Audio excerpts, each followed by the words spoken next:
1,60,70,000 ರೂಪಾಯಿವರೆಗೂ ನಾವು ಇಬ್ಬರೇ ದುಡಿತೀವಿ. 70,000 80,000ವರೆಗೂ ದುಡಿತೀವಿ. ಒಂದು 3,000 ರೂಪಾಯಿ ಖರ್ಚು ಮಾಡ್ತೀವಿ ಹಸುಗಳಿಗೆ ಅಂತಾನೆ.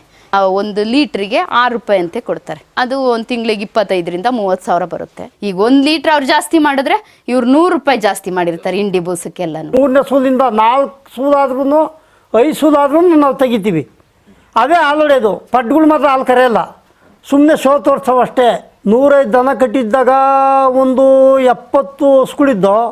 ಆಮೇಲಿಂದ 70ರಿಂದ ನನಗೆ ಪೆರಲಿಸ್ ಆಗೋಯ್ತು. ಅವಾಗ ಪೆರಲಿಸ್ ಆದಿಂದನೇ ಒಂದೇ ದಿನವೇ ನಮ್ಮ ಹೆಂಗಸರು ಒಂದು 20 ಹಸುಗಳು ಮಾರಾಕ್ಬಿಟ್ರು.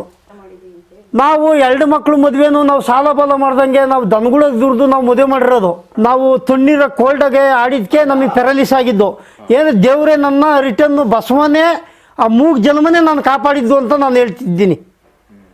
ಅವಿಂದ ನಾನು ಉಳ್ಕೊಂಡೆ. ಅವಾಗ ಸೇವೆ ಮಾಡಿದ್ದಕ್ಕೆ ನಾನು ಇವತ್ತು ಉಳ್ಕೊಂಡು ಕುಂತ್ಕೊಂಡು ತಿರ್ಗಾ ಅವಕ್ಕೆ ಮೂಗು ಜನ್ಮ ಹುಲ್ಲಾಕಿ ನೀರಿಕ್ಕಂಗೆ ನಾನು ಆಗಿದ್ದೀನಿ. ಅತಿ ಹೆಚ್ಚು ಹಾಲು ಹಾಕುವಂಥ ಮಹಿಳೆ ಅಂತಂದ್ಬಿಟ್ಟು ಡೈರಿ ಕಡೆಯಿಂದ ಒಂದು ಪ್ರಶಸ್ತಿ ಬಂತು.